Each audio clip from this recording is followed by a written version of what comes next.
नमस्कार, जय हिंद, वंदे मातरम। स्वागत है आपका उत्तर प्रदेश के सबसे भरोसेमंद न्यूज चैनल में। आइए नजर डालते हैं आज की बड़ी खबरों पर। किसानों, मजदूरों, बेरोजगार युवाओं और महिलाओं से जुड़ी अहम अपडेट। साथ ही जानेंगे पीएम किसान योजना की अगली किस्त कब जारी होगी। इसके साथ ही आज से प्रदेश में 10 से 15 नए नियम लागू हो रहे हैं, जिनका सीधा असर आप पर पड़ सकता है। पेट्रोल, डीजल के ताजा भाव और मौसम का हाल। तो वीडियो को अंत तक जरूर देखें और चैनल को अभी सब्सक्राइब करें। उत्तर प्रदेश की सियासत में तीखी बयानबाजी तेज हो गई है। सुहेलदेव भारतीय समाज पार्टी के अध्यक्ष और कैबिनेट मंत्री ओम प्रकाश राजभर ने समाजवादी पार्टी के प्रमुख अखिलेश यादव पर जमकर निशाना साधा है। राजभर ने आरोप लगाया कि अखिलेश यादव का एमवाई फैक्टर पूरे राज्य में अशांति और आतंक फैला रहा है। गाजियाबाद की हालिया घटना का जिक्र करते हुए उन्होंने कहा कि इस तरह के कृत्यों पर सपा नेतृत्व को जवाब देना चाहिए।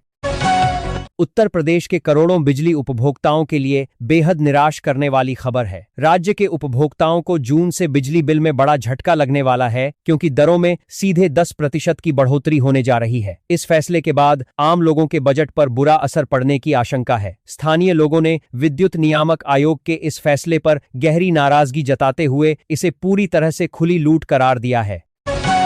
गाजियाबाद पुलिस ने बड़ी कामयाबी हासिल करते हुए सूर्य हत्याकांड के मुख्य आरोपी असद को मुठभेड़ में ढेर कर दिया है। पुलिस सूत्रों के मुताबिक 50,000 रुपए के इनामी असद ने घेराबंदी के दौरान पुलिस टीम पर गोलियां चला दी। जवाबी कार्रवाई में वह गंभीर रूप से घायल हो गया और अस्पताल में उसकी मौत हो गई। पुलिस के इस बड़े एक्शन के दौरान एक सिपाही भी घायल हुआ है, जिसका इलाज चल रहा है। मौसम विभाग ने उत्तर प्रदेश के लोगों के लिए एक बड़ी और विनाशकारी चेतावनी जारी की है। वैज्ञानिकों के अनुसार राज्य के 56 जिलों में भीषण आंधी, तूफान के साथ भारी बारिश और ओलावृष्टि का अलर्ट जारी किया गया है। इस दौरान हवाओं की रफ्तार 40 से 60 किलोमीटर प्रति घंटा रहने की संभावना है। प्रशासन ने लोगों को बेहद सतर्क रहने और खराब मौसम के समय सुरक्षित स्थानों पर शरण लेने की सलाह दी है, ताकि जान माल के नुकसान से बचा जा सके। भारतीय जनता पार्टी ने उत्तर प्रदेश में साल 2027 के विधानसभा चुनावों को फतह करने के लिए अपनी सांगठनिक तैयारियां बेहद तेज कर दी हैं। सूत्रों के हवाले से खबर है कि पार्टी राज्य में सत्ता विरोधी लहर से निपटने के लिए अपनी आधी टीम को बदलने जा रही है। इसके तहत कई निष्क्रिय पदाधिकारियों की छुट्टी की जाएगी और संगठन में ऊर्जावान नए चेहरों को काम करने का मौका दिया जाएगा, ताकि जमीनी स्तर पर पकड़ को मजबूत बनाया जा सके। लखनऊ के सराफा बाजार से सोने और चांदी की खरीदारी करने वालों के लिए राहत की खबर है। बाजार में आज कीमती धातुओं के दामों में गिरावट दर्ज की गई है। लखनऊ सराफा बाजार में 22 कैरेट सोने का भाव गिरकर 1,44,950 रुपए प्रति 10 ग्राम पर पहुंच गया है। इस गिरावट से उन ग्राहकों को राहत मिली है जो वैवाहिक अवसरों के लिए गहने खरीदने की योजना बना रहे थे। बरेली पुलिस ने नवजात बच्चों की खरीद फरोख्त करने वाले एक बड़े गिरोह का भंडाफोड़ किया है। जांच के दौरान यह चौंकाने वाला सच सामने आया है कि इस अवैध नेटवर्क में प्रतिष्ठित अस्पतालों के नर्स और डॉक्टर सीधे तौर पर शामिल थे। पुलिस ने बताया कि इस गिरोह की मुख्य सरगना एक अस्पताल की नर्स है। पुलिस आरोपियों को रिमांड पर लेकर उनके बैंक खातों और कॉल डिटेल्स की गहनता से पड़ताल कर रही है, ताकि पूरे जाल को काटा जा सके। समाजवादी पार्टी के प्रमुख अखिलेश यादव ने भारतीय जनता पार्टी पर एक बार फिर तीखा राजनीतिक हमला बोला है। अखिलेश यादव ने भाजपा विधायक श्याम प्रकाश के उस बयान को लेकर घेरा है, जिसमें विधायक ने कहा था कि चुनाव विकास से नहीं बल्कि तिकड़म से जीते जाते हैं। सपा प्रमुख ने इस बयान का वीडियो सोशल मीडिया पर साझा करते हुए सत्तारूढ़ पार्टी को भ्रष्ट बताया और कहा कि इससे साफ होता है कि भाजपा लोकतांत्रिक मूल्यों की किस तरह अनदेखी करती है। उत्तर प्रदेश सरकार ने राज्य के किसानों के कल्याण के लिए मुख्यमंत्री कृषक कल्याण योजना के नियमों को बेहद आसान बना दिया है। इस कल्याणकारी योजना के तहत अब प्रभावित किसानों को फसल या अन्य किसी भी प्रकार के नुकसान का मुआवजा सिर्फ 24 घंटे के भीतर प्रदान किया जाएगा। सरकार के इस कदम से संकटग्रस्त किसानों को बहुत बड़ी राहत मिलेगी। किसान इस राहत राशि को सीधे अपने बैंक खाते में प्राप्त करने के लिए निर्धारित प्रक्रिया के तहत ऑनलाइन आवेदन कर सकते हैं। आजमगढ़ की सब्जी मंडी में आज आवक प्रभावित होने से सब्जियों के दामों में अचानक बड़ा उछाल दर्ज किया गया है। मंडी समिति से मिली जानकारी के अनुसार प्याज की कीमत 43 रुपये प्रति किलो और टमाटर का भाव 38 रुपये प्रति किलो पर पहुंच गया है। सब्जियों के दाम अचानक बढ़ने से आम उपभोक्ताओं के रसोई का बजट पूरी तरह से गड़बड़ा गया है। लोगों ने स्थानीय प्रशासन से कीमतों को नियंत्रित करने के लिए जल्द जरूरी कदम उठाने की मांग की है। उत्तर प्रदेश के प्रशासनिक अमले में एक बार फिर बड़ा फेरबदल देखने को मिला है। राज्य सरकार ने तुरंत प्रभाव से बेसिक शिक्षा विभाग के 30 अधिकारियों का तबादला कर दिया है। इस बड़े फेरबदल के तहत राकेश सिंह को आगरा का नया बेसिक शिक्षा अधिकारी नियुक्त किया गया है। शासन ने सभी स्थानांतरित अधिकारियों को तत्काल अपने नए तैनाती स्थलों पर कार्यभार ग्रहण करने और क्षेत्र में शैक्षणिक व्यवस्थाओं को चुस्त दुरुस्त करने के निर्देश जारी किए हैं। लखनऊ के सुशांत गोल्फ सिटी इलाके में संघ लोक सेवा आयोग की तैयारी कर रही एक छात्रा के साथ हुई घिनौनी वारदात के 2 मुख्य आरोपियों ने आखिरकार कोर्ट में सरेंडर कर दिया है। पुलिस इन दोनों आरोपियों की तलाश में लगातार दबिश दे रही थी और दोनों पर 25 हजार रुपए का इनाम भी घोषित किया गया था। पुलिस अब कोर्ट से इन आरोपियों की रिमांड हासिल कर मामले की गहनता से पूछताछ करेगी ताकि घटना की पूरी सच्चाई सामने आ सके। भारतीय शेयर बाजार में आज हफ्ते के आखिरी कारोबारी दिन भारी गिरावट दर्ज की गई, जिससे निवेशकों को बड़ा नुकसान हुआ है। मुंबई स्टॉक एक्सचेंज का सूचकांक सेंसेक्स 1092 अंक टूटकर बंद हुआ है, जबकि नेशनल स्टॉक एक्सचेंज का निफ्टी भी 23,550 के महत्वपूर्ण स्तर से नीचे फिसल गया। बाजार विश्लेषकों का मानना है कि वैश्विक संकट और महंगाई की आशंकाओं के कारण घरेलू बाजार में बिकवाली का यह दबाव देखा गया है। लखनऊ पुलिस को राजधानी के चर्चित युवा नेता शिवम सिंह की हत्या के मामले में एक बड़ी सफलता हाथ लगी है। पुलिस ने गहन छानबीन और मुखबिरों की सूचना के आधार पर इस हत्याकांड में शामिल 3 मुख्य आरोपियों को गिरफ्तार कर लिया है। पुलिस पूछताछ में आरोपियों ने स्वीकार किया कि उन्होंने आपसी विवाद में शिवम सिंह पर पत्थरों से हमला किया था। पुलिस ने आरोपियों को हिरासत में लेकर आगे की कानूनी कार्रवाई और सबूत जुटाने की प्रक्रिया शुरू कर दी है। उत्तर प्रदेश में पेंशन और विभिन्न सरकारी योजनाओं का लाभ ले रहे लाभार्थियों के लिए सरकार ने एक महत्वपूर्ण चेतावनी जारी की है। शासन के नए नियमों के तहत सभी लाभार्थियों के लिए अपने आधार कार्ड का KYC कराना बेहद अनिवार्य हो गया है। ऐसा न करने की स्थिति में लाभार्थियों को मिलने वाली मासिक पेंशन और अन्य सरकारी वित्तीय सहायता रोकी जा सकती है। सभी को नजदीकी जन सेवा केंद्र पर जाकर यह प्रक्रिया जल्द पूरी करने की सलाह दी गई है। बलिया जिले में उत्तर प्रदेश बीएड संयुक्त प्रवेश परीक्षा 2026 शांतिपूर्ण तरीके से शुरू हो गई है। परीक्षा के सफल संचालन के लिए प्रशासन ने कुल 32 परीक्षा केंद्र बनाए हैं, जहां सुरक्षा के बेहद कड़े इंतजाम किए गए हैं। सभी परीक्षार्थियों को परीक्षा कक्ष में प्रवेश देने से पहले 3 लेयर चेकिंग प्रक्रिया से गुजरना पड़ा। प्रशासन ने परीक्षा की शुचिता बनाए रखने के लिए सभी केंद्रों पर अतिरिक्त बल तैनात किया है, ताकि किसी भी तरह की गड़बड़ी को रोका जा सके।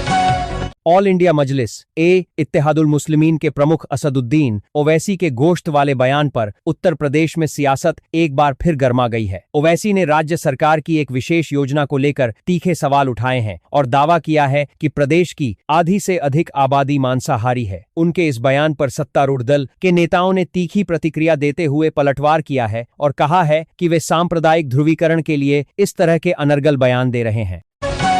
इलाहाबाद हाईकोर्ट ने उत्तर प्रदेश के शामली जिले में गोकशी के 2 आरोपियों पर लगाए गए राष्ट्रीय सुरक्षा कानून यानी NSA को पूरी तरह से रद्द कर दिया है। हाईकोर्ट ने महत्वपूर्ण टिप्पणी करते हुए कहा कि बंद कमरे में की गई गोकशी की घटना से सार्वजनिक कानून व्यवस्था पर कोई प्रतिकूल प्रभाव नहीं पड़ता है। माननीय अदालत ने इस आधार पर शामली के जिलाधिकारी द्वारा जारी किए गए NSA के आदेश को खारिज करते हुए दोनों आरोपियों को तुरंत रिहा करने का आदेश दिया। उत्तर प्रदेश राज्य सड़क परिवहन निगम ने आम जनता की सुविधा के लिए एक बड़ा और जनहितैषी फैसला लिया है। अब लोग शादी, बारात या पारिवारिक पिकनिक के लिए रोडवेज की अत्याधुनिक वातानुकूलित इलेक्ट्रिक बसों को किराए पर बुक कर सकेंगे। निगम ने इसके साथ ही सुविधा के लिए अलग बढ़ संभावना लिए 12 घंटे की समय सीमा तय की है, जिसका किराया बेहद सस्ता और वहनीय रखा गया है। इस नई पहल से लोगों को प्रदूषण मुक्त और आरामदायक सफर का एक बेहतरीन विकल्प आसानी से मिल सकेगा। उत्तर प्रदेश के विभिन्न जिलों की कृषि मंडियों से अनाज के ताजा बाजार भाव सामने आए हैं। बदायूं मंडी में गेहूं के भाव में मजबूती देखी गई और यह 2600 रुपये प्रति क्विंटल बिका। वहीं संभल मंडी में मक्के की आवक होने से इसका भाव 1915 रुपये प्रति क्विंटल दर्ज किया गया है। व्यापारियों का कहना है कि मांग के अनुसार आने वाले दिनों में अनाज की कीमतों में हल्का उतार चढ़ाव बना रहेगा। आगरा जिले में शनिवार शाम एक बड़ा हादसा होते टल गया जब एक 4 मंजिला इमारत में भीषण आग लग गई। इस इमारत की लाइब्रेरी में करीब 100 से अधिक छात्र पढ़ाई कर रहे थे, जो आग के बीच फंस गए। सूचना मिलते ही दमकल विभाग और पुलिस की टीम मौके पर पहुंची और मुस्तैदी दिखाते हुए सभी छात्रों को सुरक्षित बाहर निकाल लिया। हालांकि इस हादसे में छात्रों के लैपटॉप और किताबें पूरी तरह से जलकर राख हो गईं। सुहेलदेव भारतीय समाज पार्टी के अध्यक्ष ओम प्रकाश राजभर ने समाजवादी पार्टी के प्रमुख अखिलेश यादव पर एक बार फिर तंज कसा है। राजभर ने सोशल मीडिया पर एक पोस्ट साझा करते हुए अखिलेश यादव को ट्विटर एसी और पीसी वाले कव्वाल भैया कहकर संबोधित किया। उन्होंने आरोप लगाया कि सपा प्रमुख केवल बंद कमरों और सोशल मीडिया तक ही सीमित रहते हैं और उन्हें जमीनी स्तर पर जनता की समस्याओं और संघर्षों से कोई सरोकार नहीं रह गया है। भारत नेपाल सीमा पर सुरक्षा एजेंसियों ने मुस्तैदी दिखाते हुए आनंदनगर क्षेत्र से एक संदिग्ध अमेरिकी नागरिक ट्रेविस फेलिन को हिरासत में लिया है। पुलिस अधिकारियों के अनुसार 34 वर्षीय ट्रेविस अमेरिका के कैलिफोर्निया का रहने वाला है और वह अवैध रूप से सीमा पार करने की कोशिश कर रहा था। केंद्रीय खुफिया एजेंसियां और स्थानीय पुलिस संयुक्त रूप से इस युवक से पूछताछ कर रही हैं ताकि उसकी संदिग्ध गतिविधियों के पीछे के वास्तविक कारणों का पता लगाया जा सके। कानपुर जिले में उत्तर प्रदेश बीएड प्रवेश परीक्षा के दौरान एक बड़ा हादसा होने से बच गया। परीक्षा केंद्र के पास अचानक एक गहरा नाला धंस गया, जिससे परीक्षा देने आए कई अभ्यर्थी कीचड़ और मलबे में गिर गए। इस घटना के कारण परीक्षार्थियों के कपड़े और जरूरी एडमिट कार्ड पूरी तरह खराब हो गए। हालांकि स्थानीय लोगों की मदद से सभी को सुरक्षित बाहर निकाला गया, जिसके बाद अभ्यर्थियों ने परीक्षा केंद्र के बाहर प्रशासन की लापरवाही पर भारी नाराजगी जताई। अयोध्या धाम में आज सोने और चांदी की कीमतों में स्थिरता दर्ज की गई है, जिससे ग्राहकों को थोड़ी राहत मिली है। सराफा बाजार के सूत्रों के अनुसार आज 24 कैरेट शुद्ध सोने का भाव 1,57,190 रुपये प्रति 10 ग्राम पर स्थिर बना हुआ है। स्थानीय व्यापारियों का मानना है कि वैश्विक बाजारों में उतार चढ़ाव के बावजूद स्थानीय मांग सामान्य रहने से कीमतों में कोई बड़ा बदलाव फिलहाल नहीं हुआ है। भ्रष्टाचार के गंभीर आरोपों में घिरी और लंबे समय से फरार चल रही महिला बेसिक शिक्षा अधिकारी की अग्रिम जमानत अर्जी को अदालत ने पूरी तरह से खारिज कर दिया है। माननीय न्यायालय ने सुनवाई के दौरान सख्त टिप्पणी करते हुए कहा कि सरकारी दफ्तर कोई आदेश बेचने की दुकान नहीं है। कोर्ट द्वारा जमानत याचिका खारिज होने के बाद पुलिस ने आरोपी महिला अधिकारी की गिरफ्तारी के लिए अपनी जांच और दबिश देने की कार्रवाई को और अधिक तेज कर दिया है। देश के परिवहन क्षेत्र में एक क्रांतिकारी कदम उठाते हुए जल्द ही नोएडा और मुंबई के बीच देश की पहली ड्राइवरलेस पॉड टैक्सी सेवा शुरू की जाएगी। इस महत्वाकांक्षी परियोजना के रूट और किराए के संबंध में अधिकारियों ने प्रारंभिक खाका तैयार कर लिया है। इस अत्याधुनिक पॉड टैक्सी के चलने से यात्रियों का समय काफी बचेगा और सफर बेहद सुगम होगा। प्रशासन इस योजना को जल्द धरातल पर उतारने के लिए तेजी से तकनीकी स्वीकृतियां प्राप्त करने में जुटा है।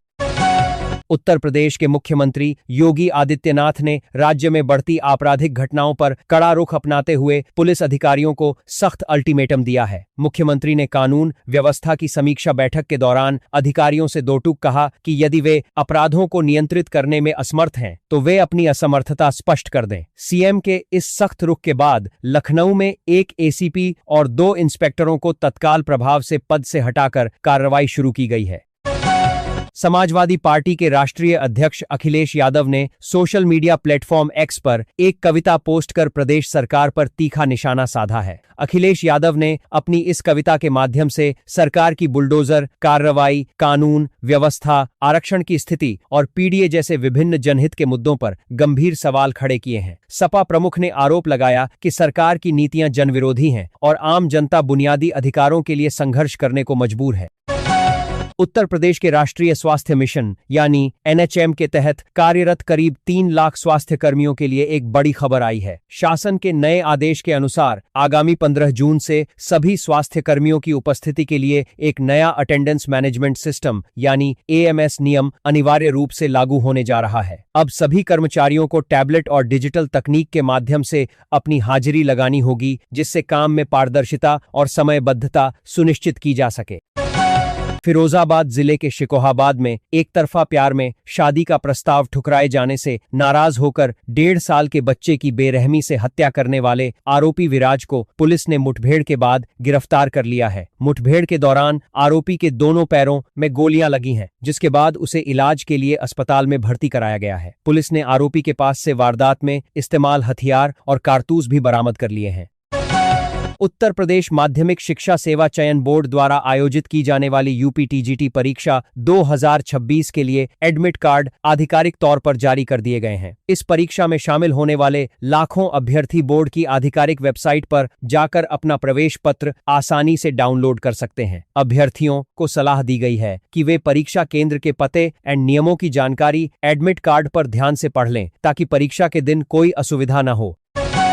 उत्तर प्रदेश के युवाओं के भविष्य से खिलवाड़ करने वाले 6 व्यावसायिक ट्रेनिंग सेंटरों के खिलाफ प्रशासन ने अब तक की सबसे बड़ी कार्रवाई की है। जिलाधिकारी की जांच रिपोर्ट के आधार पर शासन ने इन सभी संस्थानों को तत्काल प्रभाव से ब्लैकलिस्ट कर दिया है। इन संस्थानों पर वित्तीय वर्ष 2026-27 से 2028-29 तक के लिए नए प्रोजेक्ट अलॉट करने पर पूरी तरह से प्रतिबंध लगा दिया गया है और इन्हें तत्काल अपने संचालन बंद करने का आदेश दिया गया है। उत्तर प्रदेश में भीषण गर्मी के बीच गहराते बिजली संकट से निपटने के लिए बिजली कंपनियों ने एक बड़ा फैसला लिया है। फॉल्ट ठीक करने में लगने वाले समय को कम करने के लिए अब संविदा कर्मचारियों की दोबारा बड़े पैमाने पर भर्ती की जाएगी। जोनवार जरूरत का आकलन करके कुशल और अर्धकुशल संविदा कर्मियों की भर्ती प्रक्रिया तुरंत शुरू कर दी गई है। इस फैसले से तकनीकी खराबी को जल्द दुरुस्त कर जनता को सुचारू बिजली आपूर्ति सुनिश्चित की जा सकेगी। सीबीआई की टीम ने भ्रष्टाचार के खिलाफ एक बड़ी कार्रवाई करते हुए मेरठ कैंट बोर्ड के मनोनीत सदस्य डॉक्टर सतीश चंद्र शर्मा को 3 लाख रुपए की रिश्वत लेते रंगे हाथ गिरफ्तार किया है। अधिकारियों ने बताया कि आरोपी ने एक पार्किंग का ठेका दिलाने के नाम पर शिकायतकर्ता से भारी रकम की मांग की थी। सीबीआई की टीम ने आरोपी के आवास पर छापा मारकर उसे रंगे हाथ दबोचा और उसके पास से रिश्वत की रकम भी बरामद कर आगे की जांच शुरू कर दी है। प्रयागराज की एक विशेष अदालत ने एक महत्वपूर्ण फैसले में 16 वर्षीय नाबालिग रेप पीड़िता को गर्भपात कराने की अनुमति दे दी है। माननीय न्यायालय ने अपने फैसले में टिप्पणी करते हुए कहा कि प्रत्येक महिला को अपने शरीर और प्रजनन संबंधी मामलों में निर्णय लेने का पूरा अधिकार है। कोर्ट ने कहा कि यह अधिकार संविधान के अनुच्छेद 21 के तहत प्रदत्त व्यक्तिगत स्वतंत्रता और निजता का अभिन्न अंग है, जिस पर कोई अनुचित प्रतिबंध नहीं लगाया जा सकता। समाजवादी पार्टी ने आगामी चुनावों को लेकर अपनी रणनीतियों को धार देना शुरू कर दिया है। सपा प्रमुख अखिलेश यादव के निर्देश पर पार्टी के 4 कद्दावर नेताओं ने अपने वर्तमान पदों से इस्तीफा दे दिया है, ताकि वे आगामी विधानसभा चुनावों की तैयारियों में पूरी तरह से जुट सकें। राजनीतिक विश्लेषकों का मानना है कि सपा प्रमुख का यह नया दांव पार्टी को जमीनी स्तर पर और मजबूत करने तथा नए समीकरणों को साधने की दिशा में एक महत्वपूर्ण कदम है। भीषण गर्मी के इस मौसम में घरों और दफ्तरों में लगे एयर कंडीशनर यानी एसी के अचानक फटने और आग लगने की घटनाएं लगातार बढ़ रही हैं। तकनीकी विशेषज्ञों ने इससे बचाव के लिए बेहद जरूरी और सुरक्षात्मक उपाय बताए हैं। एक्सपर्ट्स का कहना है कि एसी को लगातार कई घंटों तक चलाने से बचें और समय पर उसकी सर्विसिंग जरूर कराएं। यदि कंप्रेसर से कोई असामान्य आवाज आ रही हो तो तुरंत विशेषज्ञ तकनीशियन को बुलाकर उसकी जांच कराएं। वाराणसी के प्रसिद्ध दाल मंडी इलाके में अतिक्रमण के खिलाफ लोक निर्माण विभाग यानी पीडब्ल्यूडी ने एक बड़ा अभियान शुरू किया है। प्रशासन ने इलाके में बने करीब 13 अवैध मकानों को गिराने की मुनादी कराने के बाद सुरक्षा व्यवस्था के लिए 300 से अधिक पुलिस जवानों को तैनात किया है। सुरक्षा के लिहाज से ड्रोन कैमरों से पूरे क्षेत्र की निगरानी की जा रही है। स्थानीय निवासियों को अपने अवैध निर्माण स्वयं हटाने या खाली करने के सख्त निर्देश जारी किए गए हैं। अलीगढ़ जिले में एक बहुमंजिला इमारत की लिफ्ट दुर्घटना में एक प्रॉपर्टी डीलर की दर्दनाक मौत के बाद जिला प्रशासन पूरी तरह से एक्शन मोड में आ गया है। इस हादसे के बाद जिला मजिस्ट्रेट ने एक उच्च स्तरीय जांच कमेटी का गठन किया है जो क्षेत्र के सभी अपार्टमेंट और बहुमंजिला इमारतों की लिफ्ट सुरक्षा का सेफ्टी ऑडिट करेगी। प्रशासन ने स्पष्ट किया है कि यदि किसी भी सोसाइटी में लिफ्ट सुरक्षा नियमों में लापरवाही पाई गई तो संबंधित के खिलाफ सख्त कार्रवाई होगी।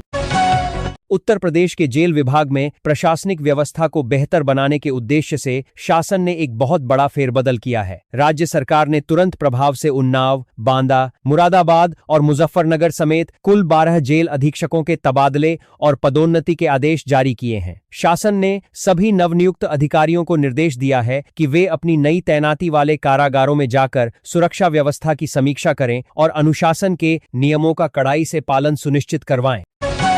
उत्तर प्रदेश के माध्यमिक और प्राथमिक शिक्षा विभाग में एक बड़ा बदलाव होने जा रहा है। नए शैक्षणिक सत्र से कक्षा 5वीं से लेकर 8वीं तक के सरकारी और मान्यता प्राप्त स्कूलों में पूरी तरह से एनसीईआरटी का पाठ्यक्रम लागू किया जाएगा। इसके तहत मुख्य रूप से अंग्रेजी की किताबों के सिलेबस में बड़े फेरबदल किए जा रहे हैं। सरकार के इस कदम का मुख्य उद्देश्य राज्य के गरीब छात्रों को भी केंद्रीय स्तर की गुणवत्तापूर्ण शिक्षा उपलब्ध कराना है। आज के राशिफल की बात करें तो वृषभ और कन्या राशि वालों के लिए आज का दिन बेहद भाग्यशाली रहने वाला है और धन लाभ के शुभ योग बन रहे हैं। वहीं तुला और वृश्चिक राशि के जातकों को आज अपनी वाणी पर संयम रखने और किसी भी तरह के बड़े निवेश से बचने की सलाह दी जाती है। अन्य सभी राशियों के लिए आज का दिन सामान्य और अनुकूल रहेगा।